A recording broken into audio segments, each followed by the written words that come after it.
My name's Peter Mackenzie. I'm going to give a talk today on the magic of analysis. Now, some of you may have heard me talk on this subject before, but I've added a few extra things in. And in fact, I changed my talk literally about 5 minutes before starting this morning after chatting with some people over breakfast, and I promised them a bit of a deep dive into capturing multi-user MIMO at the end. So I don't know how it'll work time-wise, but we'll see how we get on. I want to start with by way of a bit of an analogy, really. I have here a packet of playing cards. Some of you may recognize it as a pack of playing cards, but for this morning, it is actually a packet of data packets. And we're going to transmit these data packets through a network we are going to create. So here are my data packets. Let's create a bit of a network at the front here. So I'm going to ask these guys here just to move up a bit, if you wouldn't mind. Yeah, get all a bit close together. You're all friends. Okay. This is what we're going to do. I'm just going to start with you, if that's okay. And I just want you to confirm that all my data packets are different. They're all, look, yeah? So you're going to pick a data packet to transmit down our network, okay? It's important I don't see it, okay? So you can see it, nobody else needs to see it, okay? Completely free choice. You pick which one you want. That one? Okay. Have a look at it. Remember it. You can hold it to your chest if you want, so nobody can see it. Put your hand on it. Okay. We're now going to create a little network. I wonder if you just mind putting your hand on his head for me. Yeah. Perfect. And I wonder if you do the same. Yeah. And Blake and Robert get involved. Perfect. Now, is it okay having a bit of an air gap because it's a Wi-Fi conference, so that's okay? Now, what we're going to do is you're going to transmit, just by thinking about it, you're going to transmit that card all the way across this network, and then I'm going to use my built-in protocol analyzer. Whoa. And Whoa. That's it. And I am going to work out what frame you're transmitting, okay? All right. Perfect. So the way this is going to work is we're going to do it bit by bit, because I don't want to over-text you. You know, it's early in the morning. So just the color, first of all. It's red or black? I hope so, anyway. Yeah. Okay, good. I want you to just think about the color, first of all, and you're going to send that. Are we ready? Here we go. Think about a color. Is anybody getting anything? Tired. Yeah. I think it's red, okay? So we're going to go with red. If it's a red card, it's going to be a heart or a diamond. So I want you to think about whether it's a heart or a diamond next. Okay, and transmit that to me. Okay, I think it's a heart. So 50-50 choices so far. This is a hard bit. It's going to be either a value card, 1 to 10, ace to 10, or it's going to be a jack, queen, or king. I just want you to think about what the value of that card is. Okay. Okay, I don't think it's too high or too low. We're going to go with the 6. So we're going to go with the 6 of hearts. Can we have a look? It's the 6 of hearts.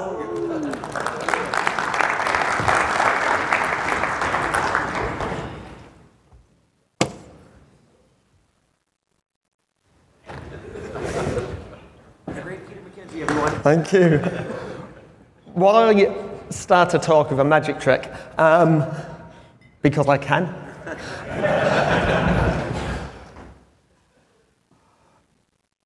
I want to suggest that protocol analysis and magic have actually quite a strong link this morning. I do quite a bit of consultancy, troubleshooting and analysis consultancy. And when people phone me up to come and troubleshoot their networks, they don't, something stops working with their network and they go, I know what we'll do, we'll straight away phone Peter Mackenzie. What they do is they attempt to fix the problem. And they can fix the problem, and then they'll try lots of different things, and eventually, people don't tend to phone consultants straight away. Normally, by the time my phone rings, they've had the problem for a month, 2 months, 3 months, sometimes 6 months to a year. And the reason they're phoning me is because they've tried everything they can and they just can't fix this strange problem. So I go along, and within a day of me being on site, I've identified the problem and told them what's wrong. Now, in that situation, it's a little bit like, what have I done? Some sort of strange black magic. I've gone along and I've got all my tools out and I've gone, oh yeah, this is your problem. And to those people, it's a little bit like this sort of strange magic. He comes along and how does he know what the problem is? And I want to suggest to you that if you use the right tools and with the right knowledge, having a tool like a protocol analyzer can be your magic wand in your sort of wireless toolkit. And with the right knowledge and the right tools, I think everyone here can be sort of magicians in terms of troubleshooting protocol, sort of troubleshooting networks. And what I'm going to try and do this morning is just take you through some of the reasons why protocol analyzers are such a good tool and why I like them. So, first of all, what's the sort of power of a protocol analyzer? Why use one in the first place? The thing is, they let you see what's happening on a network and give you visibility where you might not have it.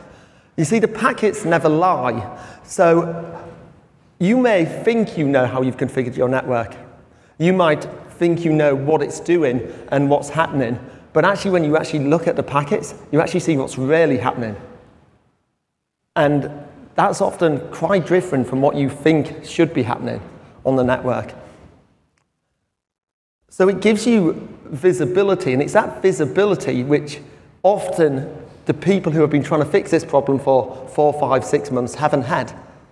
So they've checked their config 100 times, they've checked logs, they've done all these other sort of things, but they haven't had the visibility of what's really happening at a sort of protocol level. Now, if I'm going to think of what the limitation of a protocol analyzer is, sometimes the problem isn't manifested in the packets. And part of any troubleshooting toolkit should also be a spectrum analyzer so we can look at what's happening at layer 1. You know, it's a key part of my toolkit as well. But I'm going to focus this talk on sort of layers 2 and above and on what we see with a protocol analyzer. And even though when the problem isn't manifested in the packets, actually looking at an analyzer can still give us an indication what the problem is, because sometimes a lack of packets and where it tells us maybe what the problem is. So one of the first things we see when we look at a protocol analyzer, we see really what's happening, who's talking to who, and what's really happening on the network. And this is an example from some consultancy I did. It was a retail store, and they were having problems with their point of sales terminals. It was so much of a problem, they had to shut the store down. It was shut for 3 days in total. They phoned me up after about 1 day of having it shut and said, "We need you on site today." And I was like, "Sorry, I'm in another country." By the time I got on site, there was several wireless engineers, well, not wireless engineers, just several networking people from the networking team looking really frantic, a bit sweaty, looking like they'd been up all night. They'd replaced Cisco switches, they were pulling new fiber. You know, they were doing everything they could to try and get this store back open. And they even had, on the table by the side, they had this Fluke Omniscope. And I went, "Oh, you've got a Fluke Omniscope?" And they went, "Yeah, none of us know how to use it." So I convinced them to let me get a capture from the network as opposed to just be certain replacing bits of network kits here, there, and everywhere. And this is well, it's a snapshot, but pretty much what I saw on the screen. And you've got the server that the registers were connecting to, the tills, and you've got all the tills. And my first question was, should your point of sale tills be talking to one another? And they replied with, well, we don't know. I said, well, it's a bit unusual. So they should talk back to the server, but they shouldn't really talk to each other, should they? And what they did was they ended up saying, well, there was another store nearby, so we went to another store nearby, we took another capture, and in the store that was working, there was none of this cross-talking between the registers. We had a quick look at the port protocol and the port it was using, and it was a bit of an unusual port number, but Google came to the rescue, and it was a port number that was commonly used in a denial of service Trojan. And that's exactly what was happening. There was the register had been infected with a Trojan, and they were doing denial of service attacks on each other.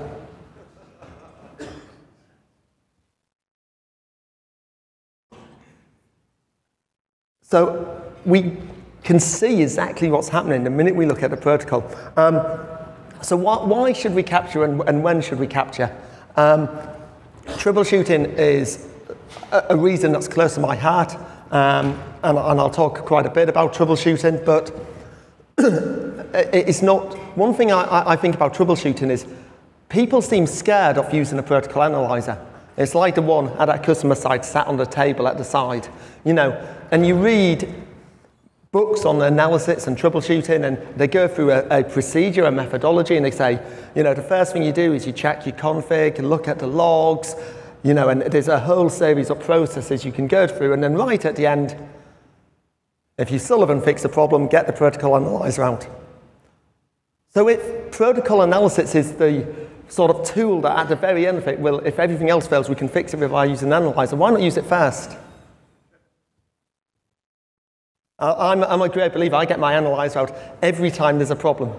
And I often fix it quicker than the people who are looking at the switch configs, and I just go, let me capture some packets. Hey, this is your problem. So I want to encourage you to do that. It's also great, though, for just looking at performance metrics, protocol analysis. There might not actually be a problem with your network. You might just want to look at how is it, what's my channel utilization look like, what's my retry rate, what channels are we operating on. It's great for just getting sort of performance metrics as well. And also baselining. Something that people often don't do is they only ever get the analyzer when there's a problem. One of the dangers with that is if you don't know what normal is for your network, and now there's a problem on the network, you get your analyzer out and you start going, oh, I've got 20% retries. What did I have before there was a problem? Is that normal? We don't know, do we? And you can start to see lots and lots of different things which you're going, oh, that could be a problem. That might be a problem. And you've got no idea what normal is. So, you know, use analyzers when there isn't a problem as well. Find out how your network operates. Get a good baseline of your network and of wireless in general. So you know what normal is. And then you can hopefully figure out where issues come. And something else I really believe with analyzers is they are great for education. If you guys want to know how Wi-Fi works, how it really works, you can read books, you can read standards, but I don't think there's anything better than looking at the protocol. So if you want to know how power save works, capture it. If you want to know how, you know, various mechanisms work within the 802.11 standard, set it up in a lab, capture it, and go through the protocol. You learn an awful lot that way. Talk a little bit about sort of troubleshooting methodology. I'm not going to talk too much about it in detail, but I just want a few sort of tips, I guess, really. And my number one tip is always make no assumptions as to what the problem might be. Too many times, the reason people can't fix or troubleshoot networks is they have made an assumption as to what the problem is. And they're fixated that this is where the problem is, and therefore they can't see what the real problem is. That happens time and time again. Quick example from something I did. This was a site that had voice over IP phones, and at one of the sites, every time they went above 3 voice calls, the people at the other end of the call couldn't hear them.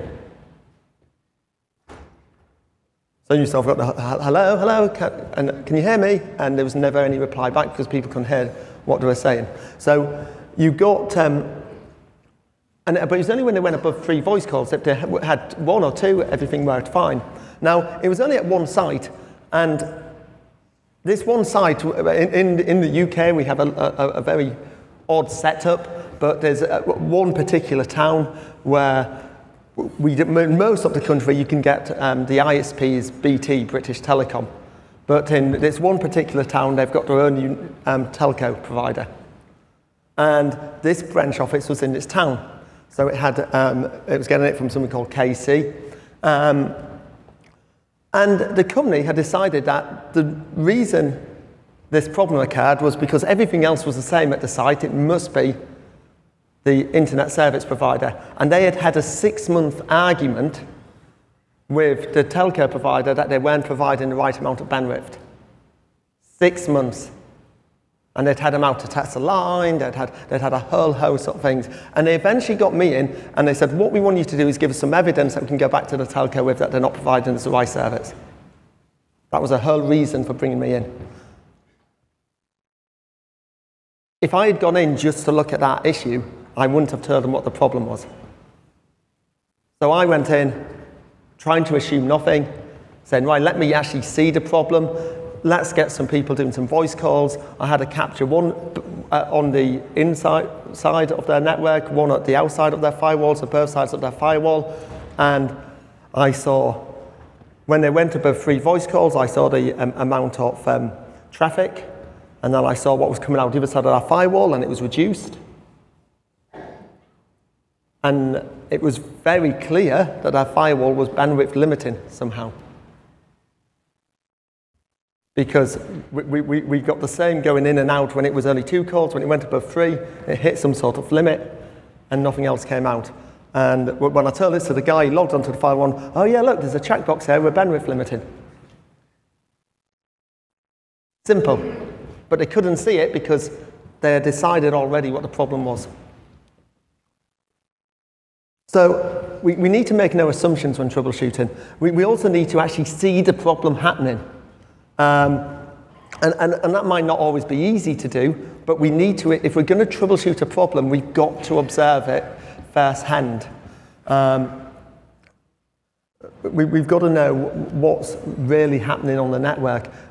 Sometimes that, as I say, that can be really difficult, but people will tell you things like, oh yeah, we've got users in this area and they keep getting kicked off the network. They can never connect to the network. They keep getting kicked off the Wi-Fi.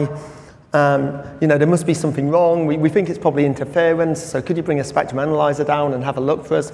But you go down there and you talk to the users and you say, so what's the problem? Yeah, I keep getting kicked off the network. So if you look at your wireless signal strength, is that full, or do you actually get, no, that says full, but we can't browse the internet. And you may be saying to get to a back-end problem. You want to actually see the problem for yourself, and you want to make sure that you can actually take captures while the problem's occurring. And as I say, that's sometimes difficult. We did a big distribution center where there was a problem that was causing literally the wireless network to come to a standstill when they turned on some new devices they had. And I said, okay, I got there to troubleshoot. I said, okay, let's turn these devices on, let's see what's happening. Oh no, we can't do that. Do you know how much money that costs us for our distribution center to come to a standstill, even for a minute? So it can be difficult, and I ended up then having basically a day and a half of conference calls just to get agreement that we could introduce a problem, so we could troubleshoot it.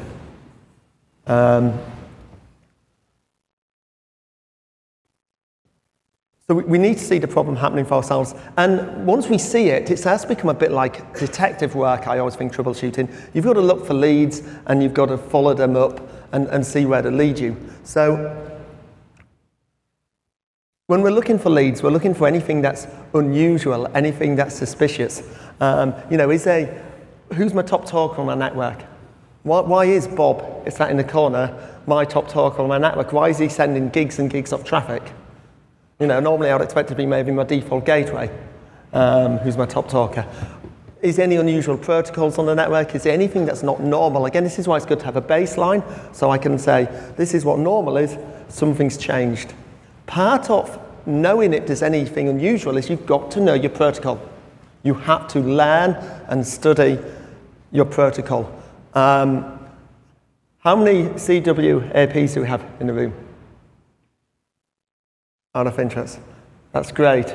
I want to really encourage everyone who's not to get that certification and to learn protocol, because once you know your protocol, you can then, what you do is you learn how protocols should work, and then we can see where things go wrong. Let's have a quick look at a couple of examples of knowing sort of how to know your protocol and how it works. This is a 802.1x exchange. And I've got both the wired and wireless side captures. I'm a great believer that when you're troubleshooting, capture on both the wire and the wireless at the same time, because you might need to actually look at both captures. I'm going to talk a little bit more about wired captures in my 10 talk later on, so I won't spoil that now. But let's have a look at what's happening here and what I can see. We see that there's a successful open system authentication with the first two auth packets in red. We then see that the client successfully associates. We see it with an association request and response. They then start an 802.1x exchange. Now, because I know my protocol, I know that there's an EPOL start requesting from the client saying, can I start EAP? We then get a request back from the AP or saying, who are you? What's your username, effectively? We then see a response going back, which will have that username in. And then we see some more requests and responses going on, which will be the exchange with the back-end Radiate server, doing the authentication, and then we get a failure message. When we look on the wired side, we see a very similar thing. We see that there's a request, a challenge, and then there's a reject. By knowing my protocol, I know that if we're getting a reject and a failure back, and we've had the initial challenge from the Radiate server, that means that that person's failed authentication. So actually, in this case, it's someone they've got the wrong username or password.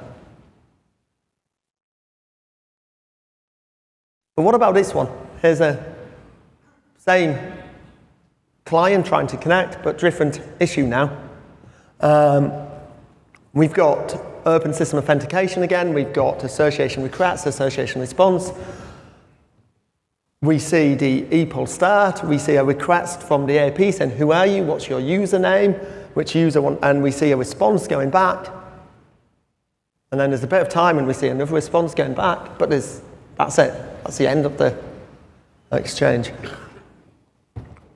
So when I look at that from a wireless point of view, I'm saying, well, the AP's clearly configured from 802.1x because it's asking for the identity. The client's returning it. That identity should then be passed on to a back-end authentication server, and a challenge or some sort of response should come back. But we're not seeing the response. So that could be a few things, but it could be the way the Radiate server is configured in the Wi-Fi controller. It could be something on the Radiate server. So now I look at my wired capture, and I actually see that the wireless AP in this case is talking to the Radiate server. It's sending a packet to the Radiate server and getting no response back. So why is that? And it's app from the Radiate server, so I know it's physically got some communication with it. And it could be a number of reasons, but what it tells me to do is I need to look at my Radiate server. Why is it not responding? So it's pointing me in the right direction.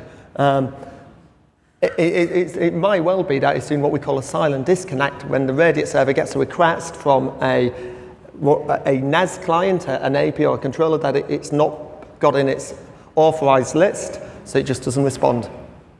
Is what actually this one was.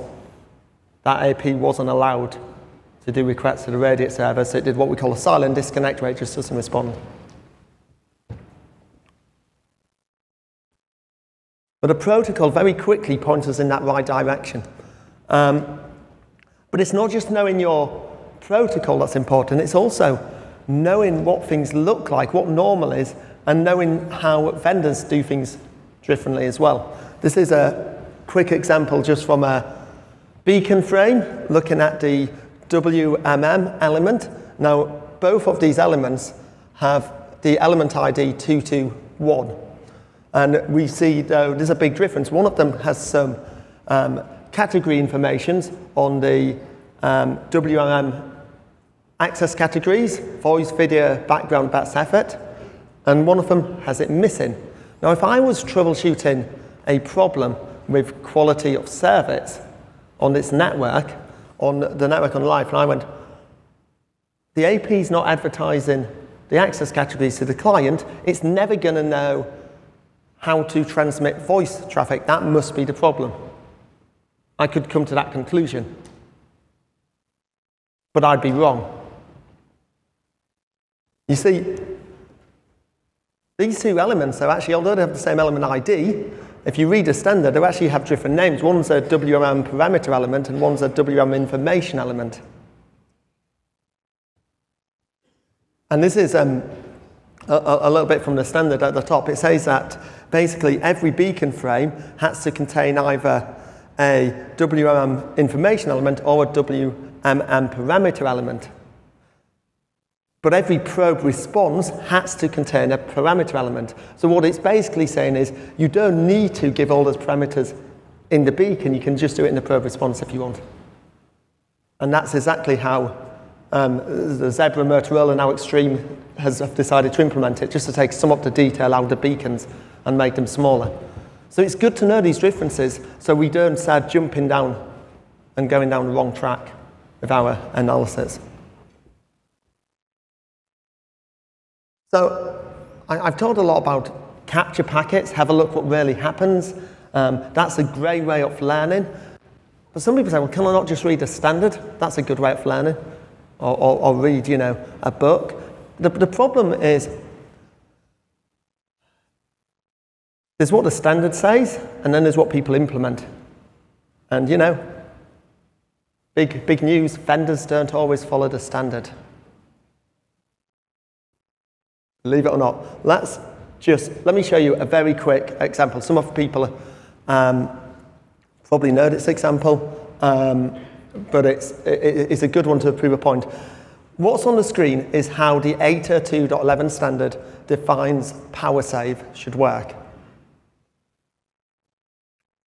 This is what the standard says. It says that, so we've got a client who's asleep, conserving energy. While they're asleep and having a little doze, they wake up to listen to beacon frames. And the beacon frame will tell that station if it's got traffic buffered for it. That it's been buffering while it's been asleep. And it goes, hey, I've got some traffic buffered for you. So the station stays awake and it sends what we call a power save Perl frame. So it just basically says, hey, can I have my data? And the AP will acknowledge the power save Perl frame. And then it sends data. If it's got more than one frame buffered, it'll set the more data bit, which is a little bit inside the MAC header, to 1. The client will acknowledge it. And because the more data bit was set to 1, it'll send another PS Perl frame. That would be acknowledged. The AP will send a data frame. If it sets it to 0, it can acknowledge the data and go back to sleep. That's what the standard says.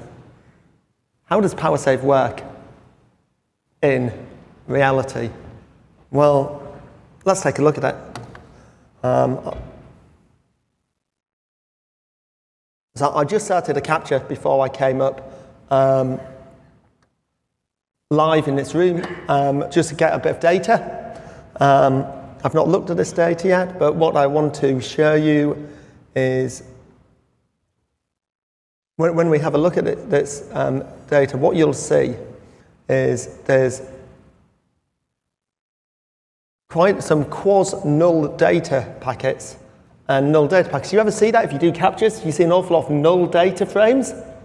I don't know if you've ever wondered what they are or why are they there. Well, let's have a look at them. I'm just going to select them all. So I'm just going to select all the quasi-null data frames. I'm going to copy them to a new window just so we've got them. I'll zoom in a little bit so you can see a little bit more. I'm just going to pick, out of all these null data frames, I'm just going to pick one client and I'm going to just select their frames. Select by source. So I've now got all the quasi-null data frames coming from one client. And I've just picked a client at random. So I don't know who I've picked. We're just going to have a look at what's happening in this null data frame. Let me try and zoom it in a bit for you guys. Just 1 second.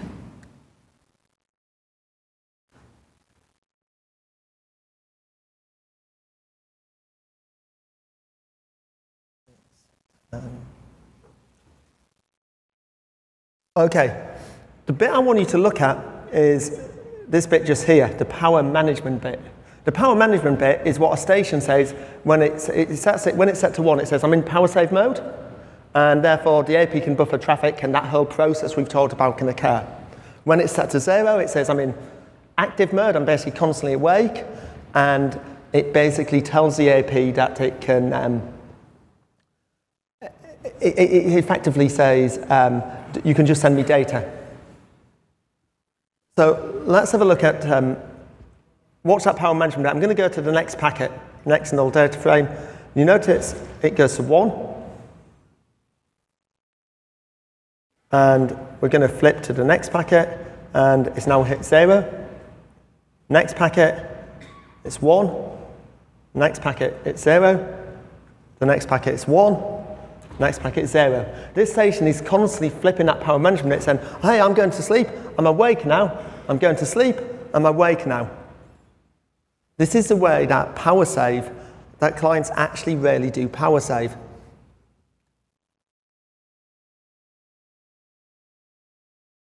Just go back into the slides. So vendors realize that just to send 2 data frames, that's quite a lot of traffic. Power save pearls, acknowledging them. You know, would we not be better just to basically, when I see that AP has traffic for me, or at set periods, which often clients do, is just say, hey, I'm awake now, so you've got any traffic buffered, you can just send it like normal, data act, data act, data act, and we can get rid of all those PS pearls. So that's effectively how power save works. So it's good to sort of have an understand, just because something's specified in the standard, it doesn't necessarily mean that's how things are going to be implemented. The other thing to know about this is, every time you see a quasi-null data frame, don't just think it's power save. Because you've got to look at it in context with the rest of the trace file. Stations also flip their power management bit to 1 to get APs to buffer frames when they go off channel to an off-channel scan.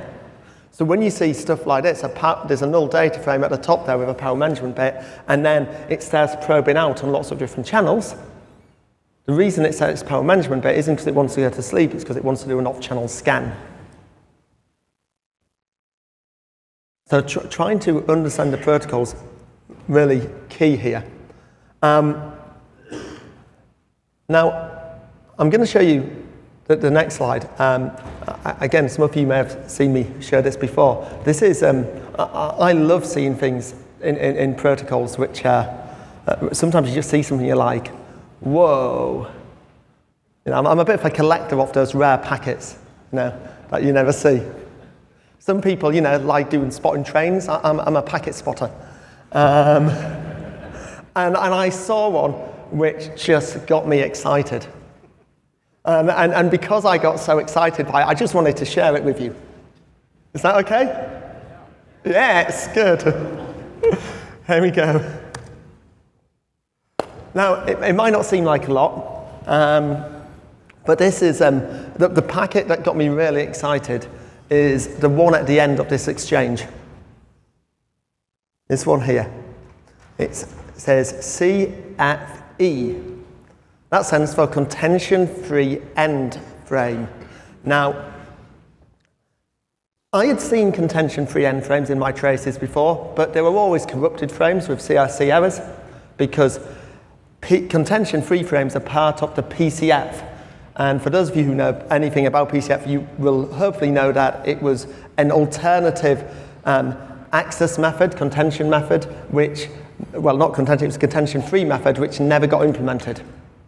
So we never see the frames, because it was never implemented. And in fact, I remember spending times making sure at one point with a group of other CWNEs and with the CWNA exam, making sure there was no questions on it in the CWNA exam because it's not real world, we never see it. This isn't a corrupted frame. This is a real CFN frame in the wild. And since seeing this one, I've seen them quite regularly. And I see them when this Intel Centrino chipset is being used.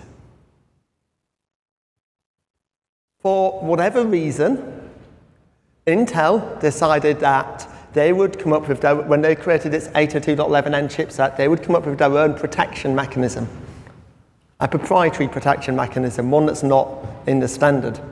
The standard offers lots of different 802.11n protection mechanisms, but they decided they would come up with their own proprietary one. And this is effectively what they do. When they send an RTX CTX, which is a way to protect your frame transmissions, but notice the duration field, which I've got in the decode window. 4,102 microseconds. That is a long time. You're meant to send it the length of time you need to do your frame transmission. Well, by the time we get to our encrypted data frame, it's only 48 microseconds it needs. And if you look at the expert field, it detects it and goes, hey, that's a wireless duration attack, which is correct. It is someone setting a massive duration to say, nobody transmit, I'm on the medium. So they send an RTX with a big duration, they send a CTX with a big duration, they're effectively blocking the medium up for them. Then they send a relatively small data packet, they get an EC back, and then we get to the CFN frame. Anyone know what the job of a CFN frame is? I'll tell you. The job of a CFN frame resets your network allocation vector. So what stations do is look at the duration field, and they use that to update their network allocation vector, and then they count it down. And while that's not zero, they assume the medium's busy, so they won't transmit. So by the time we've got our WAC, we've got every other station in the BSS with a really high nav timer, assuming the medium's free. So they then send a CFN frame to reset everyone's nav to allow them to transmit.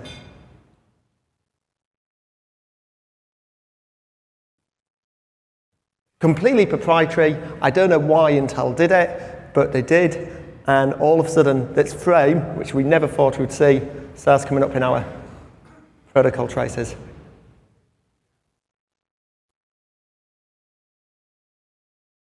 So I want to, before I get on to some of the extra bits I've thrown in here, I just want to say that do capture packets.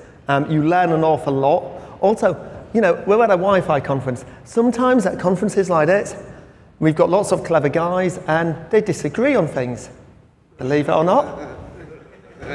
Some might say that, you know, dual 5 gig works. Some might say it doesn't. What I always say is prove it, do a test, capture some packets, because the protocol doesn't lie, the packets don't lie. Let's actually test it and let's see what really is happening. I want to just chat a little bit about times when we get unusual captures and some of the problems we see, and then I'll do a little bit of a deep dive into capturing multi-user MIMO. I won't have too long to do it in, but we'll see how we get on. This trace file someone sent me, and they said, oh, I'm seem to be having an RTX CTX storm on the network. I don't know what's going on. I opened it up, I saw this, I shut it down and replied to him what the problem was. Because it's really common. But have a look what's happening. We've got an RTX, CTX, block acknowledgement. RTX, CTX, block acknowledgement. What are we acknowledging? Well, we're obviously acknowledging data, but we're not seeing the data frames. You know, in this trace file, there should be some data here, and it's missing. This is a classic case when your capture card, your capture adapter, doesn't have the right PHY capabilities of what the data has been transmitted at. So I'm capturing it with maybe a 2 spatial stream capture card, and it's being transmitted at 3 spatial streams. I can still see the presence of the data because I can still see the presence of the data because I can see all the management and control frames surrounding that data, but I can't actually see the data. And if you look at the duration field, which tells me the delta time field, it tells me the time lapse between packets, you can actually see there's a time lapse, a bigger time lapse just before the block ACK. That's the time when our data was transmitted. So these are signature of our data in that trace file, even if we can't actually capture the data. And do you need the data? Well, if it's encrypted, it might not be that much use to you anyway. So I guess what I'm saying is you don't always need to get your data to be able to do your analysis.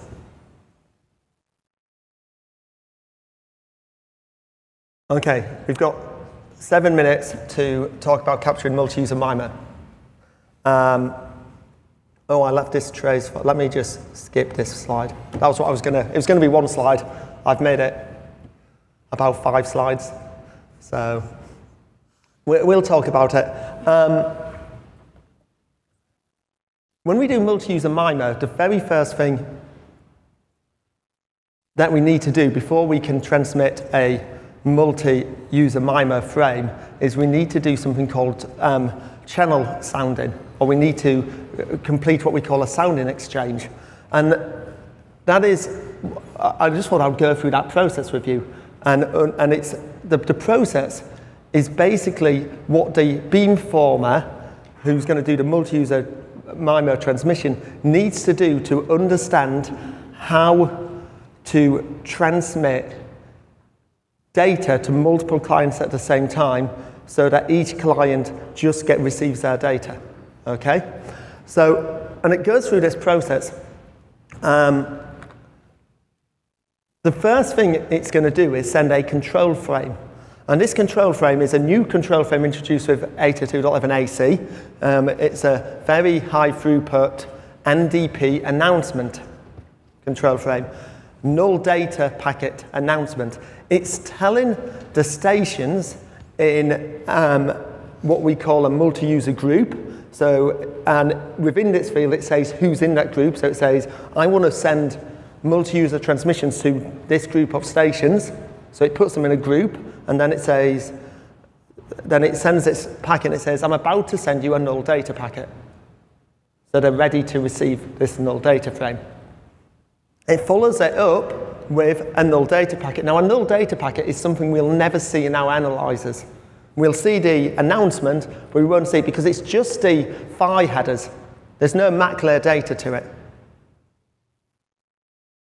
It's just a transmission. And if we actually look into it, we see sort of long training fields for those who knows what they are, and we see one of those for every spatial stream. And the stations use this null data frame, to generate what we call a feedback matrix.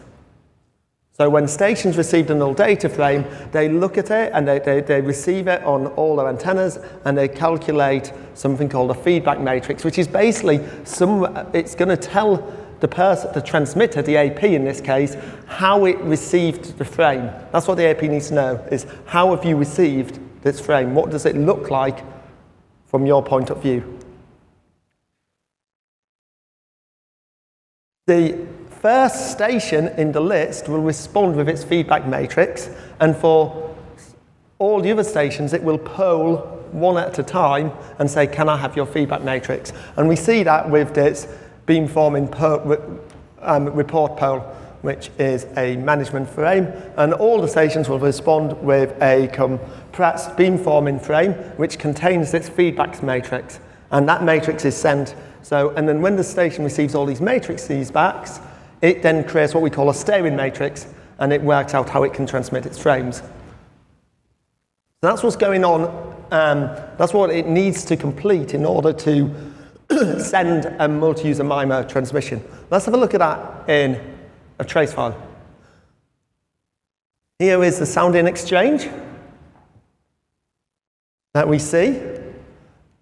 You can see that it starts off with a control frame, which is the NDP announcement, saying I'm about to send an NDP. We then don't see the NDP, but we can sort of assume it was transmitted. So we have just after that, it'll have actually sent its NDP. We then see a series of the very next packet is a management frame, which is a frame that contains the feedback matrix from the first station. So we can see that the first station responds and says, here's my feedback matrix, client 1 on my slide. We then poll the next station, station 2, and say, can I have your feedback matrix? And it sends it back. And then we poll station 3, can I have your feedback matrix? And it sends it back. So we've collected these three feedback matrices. Now look, this is an interesting fact. Look at how big those feedback matrices can be. They can be big. If you look at the file size there, it's sort of 4 to 5 times a beacon. So when we're doing multi-user MIMO, there is a significant overhead in the sounding exchange that we have to do. And it's sending these feedback matrix back are very large frames. What happens next? We've done our sounding. The next thing is actually sending our data. And we have what we would call a multi-user MIMO transmit opportunity. And that starts off, as you'd expect, with the multi-user MIMO packet being transmitted. This is the transmission where I'm sending effectively 3 packets in this scenario because I've got 3 stations and I'm going to send them all at the same time out of my transmissions. The first station in our group would send a block ACK. Once I receive that block ACK from the first station, we will then send a block ACK request to station number 2 and receive a block ACK response. Block ACK request to station number 3 and receive a block ACK response. Let's have a look at that then in our trace file. Here we have our multi-user MIMO transmit opportunity, and you should see that we've got several transmit opportunities here.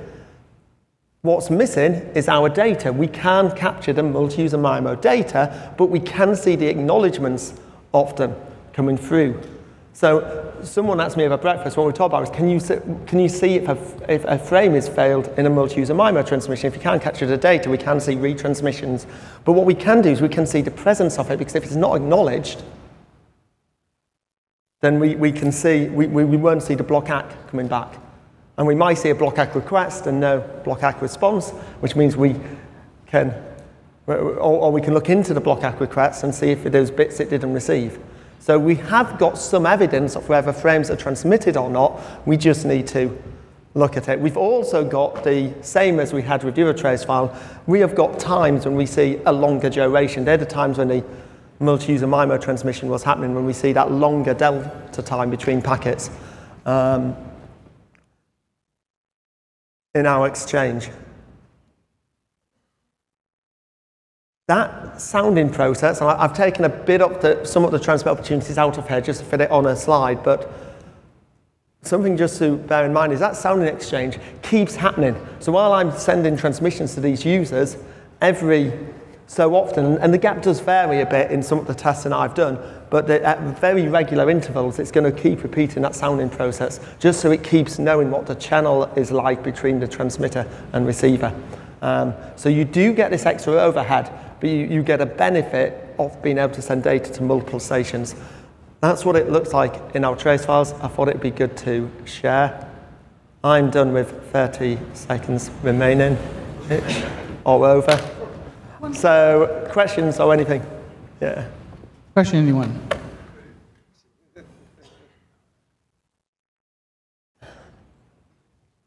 Hello? So you see it at regular intervals. What's the duration between the sounding? Well, so it can be around every sort of 20 sort of milliseconds, but I've got a few captures. It's still quite early to have a lot, and I found it does even vary within the captures. So it's regular, but to me there was a lot of variation with when it did it. So I haven't got an exact number I would like to put on that yet. Have you seen? But it is configurable. But even when you configure it, so it seems to. I could show you that trace I took, and every sounding interval seems to be different. And that's a bit I haven't got a complete answer for why that is. Some of them seem to. I suppose it's a bit like beacon intervals. It's got a sole content for the access, but it seems to like literally it can be double of what it is one time. So it does seem to vary a bit. How does it look for the overhead on that? Percentage of overhead then with the sounding effects? Yeah, so there's that overhead to consider, and it's why, you know, I think even with that overhead, if you're transmitting lots of data, so those transfers were taken with FTP pools being done, and if you're doing that and you're transmitting a lot of data, there was an aggregate benefit to the client, so in a busy network, I think you're still going to see a benefit. It's going to outweigh it, but yeah, you do need that data. Another question? If not, we'll take the mic back and thank you. Cool. Thank you very much.